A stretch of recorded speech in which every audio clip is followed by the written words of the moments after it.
ആദ്യം ഈ ബംഗാളികളെ ഇവിടുന്ന് അടിച്ചോടിക്കും.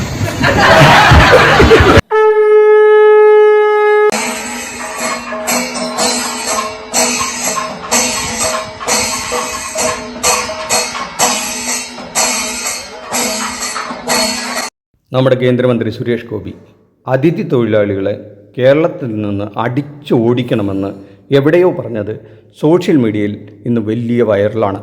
അദ്ദേഹം പറയുന്നത് ബംഗാളികളെ അടിച്ചോടിക്കണമെന്നാണ്. അദ്ദേഹം അർത്ഥമാക്കിയത് ഈ അതിഥി തൊഴിലാളികളെ ആയിരിക്കുമെന്ന് നമുക്ക് മനസ്സിലാക്കാം. ഈ വിഷയത്തിൽ അദ്ദേഹത്തെ അനുകൂലിച്ചും പ്രതികൂലിച്ചും ഒരുപാട് കമൻറ്റുകളാണ് ആ വിഷയത്തിൽ വരുന്നത്. കേരളത്തിൽ 35 ലക്ഷം തൊട്ട് 40 ലക്ഷം വരുന്ന അന്യസംസ്ഥാന തൊഴിലാളികൾ വിവിധ ജോലികൾ ചെയ്യുന്നുണ്ടെന്നാണ് ഒരു കണക്ക്. ഇവരെ നാം കേരളീയർ വിളിക്കുന്നത് അതിഥി തൊഴിലാളികൾ എന്നാണ്. ബംഗാളികൾ എന്നാണ് ഇവരെ നാം പൊതുവെ പറയുന്നത്. അതാണ് സുരേഷ് ഗോപി സാറും അങ്ങനെ പറയുന്നത്. അങ്ങനെ ഒരു ദുഷ്പേര് ബംഗാളിനാണെങ്കിലും ഈ അതിഥി തൊഴിലാളികളിൽ മിക്കവാറും ഒറീസ, ബീഹാർ, ജാർഖണ്ഡ്, ഛത്തീസ്ഗഡ്, ആസാം, രാജസ്ഥാൻ തുടങ്ങിയ സംസ്ഥാനങ്ങളിൽ നിന്നാണ്. ഈ തൊഴിലാളികളെ കേരളത്തിലേക്ക് ആകർഷിക്കുന്നത് നമ്മുടെ നാട്ടിലെ ഉയർന്ന ദിവസക്കൂലി തന്നെയാണ്. അവരുടെ സംസ്ഥാനങ്ങളിൽ ഉള്ളതിനേക്കാളൊക്കെ 3, 4, 5 ഇരട്ടി കൂലി കേരളത്തിൽ കിട്ടും എന്നതുകൊണ്ടാണ് അവർ ഇവിടേക്ക് ഒഴുകുന്നത്. മലയാളികൾക്ക് ഗൾഫ് എന്നതുപോലെ ഈ അതിഥി തൊഴിലാളികൾ കേരളം അവരുടെ ഗൾഫാണെന്നാണ് പറയുക. കേരളത്തിലെ അസംഘടിത മേഖലയിൽ തന്നെയാണ് ഇവരും ജോലി ചെയ്യുന്നത്.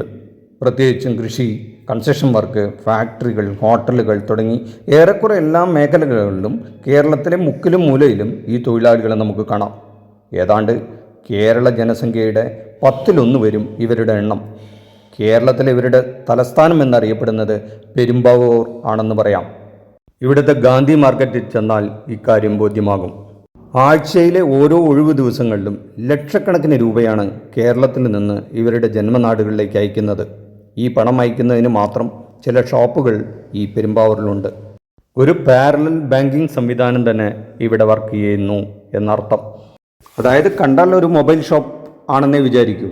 എന്നാൽ അതിനകത്ത് ചെന്നാൽ നാട്ടിലേക്ക് പണം അയക്കാനുള്ള എല്ലാ സൗകര്യവും അവിടെ ഉണ്ടായിരിക്കും. ഏതാണ്ട് 30ഓളം ഇത്തരം കടകൾ ഈ പെരുമ്പാവൂരിൽ മാത്രമുണ്ടത്രേ. ഇവിടെ നടക്കുന്നത് ഒരു പാരലൽ ബാങ്കിങ് തന്നെയാണ്. അത് നടത്തുന്നതും അന്യസംസ്ഥാനക്കാരാണ് എന്നുള്ളത് നാം തിരിച്ചറിയണം. 1000 രൂപ നാട്ടിലേക്ക് അയക്കാൻ 12 രൂപയോ മറ്റോ ചെലവ് കമ്മീഷൻ ഇവർ വാങ്ങുന്നുണ്ടത്രേ. 2021 ഒരു സ്റ്റഡി പ്രകാരം വർഷം 7500 കോടി രൂപ കേരളത്തിൽ നിന്നും ഇവർ പുറത്തേക്ക് കൊണ്ടുപോകുന്നു എന്നതാണ് ഒരു കണക്ക്. എന്നാൽ CMID എന്ന സംഘടന പറയുന്നത് ഈ തുക കുറവാണെന്നും ഏതാണ്ട് 17,000 കോടി രൂപ ഇവർ കേരളത്തിൽ നിന്ന് പുറത്തേക്ക് വർഷം തോറും അയക്കുന്നുണ്ടത്രേ. ഇത് തെറ്റാണെന്ന് നമുക്ക് പറയുക വയ്യ. കാരണം CMIDയുടെ തന്നെ ഒരു കണക്ക് പ്രകാരം 35 ലക്ഷത്തോളം ഈ അന്യസംസ്ഥാന തൊഴിലാളികൾ ഒരു ദിവസം ഇവിടെ പണിയെടുക്കുകയാണെങ്കിൽ ഒരു 700 രൂപ ശരാശരി കണക്കാക്കിയാൽ പോലും ഏതാണ്ട് ഒരു വർഷം 20 ദിവസം ഒരു മാസം പണിയെടുത്താൽ ഏതാണ്ട് ഒരു 10 മാസം ശരാശരി പണിയെടുത്താൽ ഏതാണ്ട് 49,000 കോടി രൂപയാണ് കേരളത്തിൽ നിന്നും ഇവർക്ക് വേതനമായി ലഭിക്കുന്നത്. അതിൽ നിന്ന് അവരുടെ ചെലവെല്ലാം കഴിച്ച് ഒരു 17,000 കോടി രൂപ അവരുടെ ജന്മനാടുകളിലേക്ക് അയക്കുന്നുണ്ടെന്ന് പറഞ്ഞാൽ അതിൽ തെറ്റുണ്ടെന്ന് നമുക്ക് പറയുകയ്യ. ഇത് ഏതാണ്ട് കേരളത്തിൻ്റെ ബഡ്ജറ്റിൻ്റെ ഏതാണ്ട് 25% വരും എന്നറിയുമ്പോഴാണ് നമ്മൾ ശരിക്കും ഞെട്ടുന്നത്. മലയാളി ഈ ജോലി ചെയ്യാൻ തയ്യാറായിരുന്നെങ്കിൽ ഈ 49,000 കോടി രൂപയും കേരളത്തിൽ കിട്ടേണ്ടതായിരുന്നു. അത് ഇവിടെ ചെലവഴിക്കേണ്ടതായിരുന്നു. മുഴുവൻ ഇവിടെ സേവ് ചെയ്യേണ്ടതായിരുന്നു എന്നർത്ഥം. എന്തുകൊണ്ടാണ് ഇത് മലയാളിക്ക് കഴിയാതെ പോകുന്നത് എന്നുള്ളത് അറിയാനായിട്ട് നമുക്ക് മറ്റ് ചില കണക്കുകൾ നോക്കേണ്ടതുണ്ട്. അതിലേക്കൊന്ന് നമുക്ക് പോയിട്ട് വരാം. കേരളത്തിൻ്റെ ധനസ്ഥിതി എന്ന് പറയുന്നത് ഇന്ത്യയിലെ മൊത്തം സംസ്ഥാനങ്ങളിലെ കണക്കെടുത്തു കഴിഞ്ഞാൽ ഒരു 11ാം സ്ഥാനത്തുള്ളതാണ്. ഏതാണ്ട് GDP എന്ന് പറയുന്നത് ഒരു 13.11 lakh കോടിയുടേതാണ്. പെർ ക്യാപിറ്റ ഇൻകം എന്ന് പറയുന്നത് 3,72,783 രൂപയോളമാണ്. ഇത് ഇന്ത്യയിലെ 6ാം സ്ഥാനത്തുള്ള ഒരു സംസ്ഥാനമാണ്. ഏതാണ്ട് GDP ഗ്രോത്ത് എന്ന് പറയുന്നത് ഗ്രോസ് ഡൊമസ്റ്റിക് പ്രൊഡക്റ്റിൻ്റെ ഒരു ഗ്രോത്ത് കാണിക്കുന്നത് 11% വർധനവാണ്.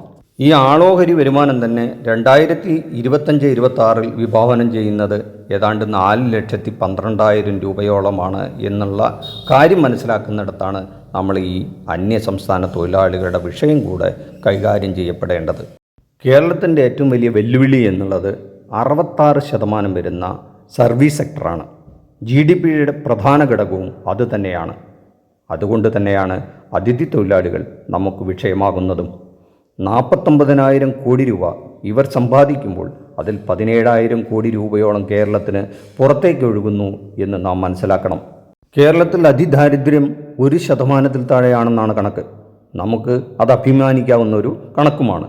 അതുകൂടി ഈ 2025 ഡിസംബറോടുകൂടി 0% ആക്കുമെന്ന് നമ്മുടെ സർക്കാർ പ്രഖ്യാപിച്ചിട്ടുള്ളതാണ്. ഹ്യൂമൻ ഡെവലപ്മെൻറ്റ് ഇൻഡെക്സും 1-ാം സ്ഥാനത്താണ് ഉള്ളൊരു സംസ്ഥാനമാണ് കേരളം. അതായത് മൊത്തത്തിലുള്ള മാനവ വികസന സൂചിക എന്ന് പറഞ്ഞാൽ മനുഷ്യൻ്റെ മൊത്തത്തിലുള്ളൊരു ഡെവലപ്മെൻറ്റ്, ആരോഗ്യം, വിദ്യാഭ്യാസം, അങ്ങനെ സകല മേഖലകളെയും എടുത്തു കഴിഞ്ഞാൽ കേരളം ഇന്ത്യയിൽ 1-ാമതാണ് എന്നുള്ള വസ്തുത കൂടി നമ്മൾ ഇവിടെ ഓർക്കേണ്ടതാണ്. ഈ കണക്കുകളൊക്കെ നമ്മൾ പരിശോധിച്ച് കഴിയുമ്പോൾ ഈ അതിഥി തൊഴിലാളികളിലേക്ക് തന്നെ വീണ്ടും വന്നാൽ ഏതാണ്ട് 52,000-ത്തിലധികം പേർ, അതായത് അതിഥി തൊഴിലാളികൾ ഇവിടെ കുടുംബമായി താമസിക്കുന്നു എന്നൊരു കണക്കുമുണ്ട്. ഇവരിൽ ചിലരെങ്കിലും കേരളത്തിലെ മലയാളികളെ തന്നെ കല്യാണം കഴിച്ച് ഇവിടെ കുടുംബമായി താമസിക്കുന്നു എന്നും പഠനങ്ങൾ പറയുന്നുണ്ട്. ഇതൊക്കെയാണെങ്കിലും ഈ രംഗത്തും പലതരം ചൂഷണങ്ങൾക്ക് ഇവർ ഇരയാകുന്നുണ്ട്. ഇതിൻ്റെ ഒരു മറുവശം കൂടിയുണ്ട്. ഇവരിൽ ചിലരെങ്കിലും കേരളത്തിലെ സാമൂഹിക ചുറ്റുപാടുകളിൽ ക്രമസമാധാന പ്രശ്നങ്ങൾ ഉണ്ടാക്കുന്നവരുമുണ്ട്. നിരവധി കേസുകൾ ഇവർ അകപ്പെട്ട് നിലവിലുണ്ട് കേരളത്തിൽ. ലഹരികടത്തിൽ ഇവരിൽ ചെറിയൊരു വിഭാഗം ഉൾപ്പെടുന്നു എന്നതും വലിയ ആശങ്കയുണ്ടാക്കുന്നുണ്ട്. ഇതിനു മുമ്പ് തന്നെ പ്രമാദമായ പല കേസുകളുണ്ട്. ചില കൊലപാതകങ്ങൾ ഇവർ ഉൾപ്പെട്ടിട്ടുള്ളത്, നിരവധി സംഭവങ്ങൾ ഉണ്ടായിട്ടുണ്ട്. അതെല്ലാം തന്നെ ഒരു വലിയ ഭീഷണി നിലനിൽക്കുന്നുണ്ട് എന്നുള്ള കാര്യത്തിൽ തർക്കമില്ല. ഇതിനൊക്കെ ഒരു പരിഹാരം എന്ന നിലയിൽ വളരെ പഴുതടച്ച ചില മൈഗ്രേഷൻ വ്യവസ്ഥകൾ ബഹുമാനപ്പെട്ട ഗവൺമെൻറ്റും അതിഥി തൊഴിലാളികൾക്കായി ബന്ധപ്പെട്ട് ഉണ്ടാക്കേണ്ടതുണ്ട്. അവ കൃത്യമായി നടപ്പിൽ വരുത്തേണ്ടതുമുണ്ട്. കേരളത്തിലെ തൊഴിലില്ലായ്മ ഏതാണ്ട് 5% മാത്രമാണ് എന്നുള്ളതാണ് ഇവരുടെ ഈ കുത്തൊടുക്കിനുള്ള പ്രധാന കാരണം.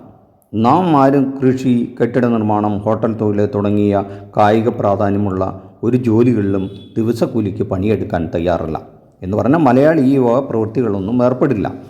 അതാണ് ഇതിൻ്റെ പ്രധാന കാരണം. ഇനി പണി ചെയ്യാൻ തയ്യാറായി മലയാളി വന്നാൽ പോലും അതിഥി തൊഴിലാളികൾക്ക് കൊടുക്കുന്ന ഒരു കൂലിക്ക് ഇവർ പണിയെടുക്കാൻ തയ്യാറുമല്ല. അതും പ്രത്യേകമായി നമ്മൾ ഇവിടെ ഓർക്കേണ്ടതുണ്ട്. വൈറ്റ് കോളർ ജോബ് മാത്രം ഇഷ്ടപ്പെടുന്നവരായി മലയാളികൾ മൊത്തം മാറിക്കഴിഞ്ഞു. ഒരു കാലത്ത് ഈ കയറ്റിറക്ക് തൊഴിലാളികളുടെ ഇടയിലൊക്കെ ഉണ്ടായിരുന്ന നോക്കുകൂലി പോലും ഇന്ന് അപൂർവ സംഭവങ്ങളൊന്നായി മാത്രമാണ് റിപ്പോർട്ട് ചെയ്യുന്നത്. തീരെ ഇല്ലാതായി എന്നുള്ള അർത്ഥത്തിലല്ല പറയുന്നത്, പക്ഷെ വളരെ അപൂർവമായി കഴിഞ്ഞു, അല്ലെങ്കിൽ അത് നിയമവിരുദ്ധമായി ഗവൺമെൻറ് പ്രഖ്യാപിച്ചു കഴിഞ്ഞു എന്നുള്ളത് കൊണ്ട് തന്നെ ഇത്തരം പ്രവൃത്തികളിലൊന്നും തന്നെ മലയാളിയെ ഇന്ന് പണിക്ക് കിട്ടാനില്ല എന്നുള്ളതാണ് യാഥാർത്ഥ്യം. മലയാളിയുടെ ആളോഹരി വരുമാനം കൂടിയതുകൊണ്ട് തന്നെ എല്ലാവരും തങ്ങളുടെ അടുത്ത തലമുറയ്ക്ക് വലിയ വിദ്യാഭ്യാസം നൽകി തുടങ്ങി. അവരൊക്കെ തന്നെ ഈ വൈറ്റ് കോളർ ജോബ് അല്ലെങ്കിൽ ഓഫീസ് ജോലികൾ അല്ലെങ്കിൽ അന്യനാടുകളിലേക്ക് കുടിയേറിക്കൊണ്ട് ഇവിടെ ഈ ലേബർ എന്ന് പറയുന്ന ദിവസക്കൂലിക്ക് എന്നൊരു വിഭാഗം ഇല്ലാതായി കഴിഞ്ഞു എന്നുള്ളത് കൊണ്ടാണ് ഈ അന്യസംസ്ഥാന തൊഴിലാളികൾ ഇവിടെ വന്ന് വളരെ വലിയ തോതിൽ ഇവിടെ പണിയെടുക്കേണ്ട ഒരവസ്ഥ ഉണ്ടാകുന്നത്. അതുകൊണ്ട് ബംഗാളികളെ എന്ന് പറഞ്ഞാൽ അന്യസംസ്ഥാന തൊഴിലാളികളെ കേന്ദ്രമന്ത്രിയുടെ ഭാഷയിൽ പറഞ്ഞാൽ ഇവിടുന്ന് അടിച്ചോടിച്ചാൽ കേരളം സ്തംഭിച്ചു പോകും. അതായത് അന്യസംസ്ഥാന തൊഴിലാളികൾ ഒരു ദിവസം പണിയെടുത്തില്ലെങ്കിൽ കേരളം നിശ്ചലമാകും എന്നർത്ഥം. അതാണ് അവസ്ഥ. 35 ലക്ഷം തൊഴിലാളികളാണ് കേരളത്തെ ദിവസവും ചലിപ്പിക്കുന്നത് എന്നതാണ് പരമാർത്ഥം.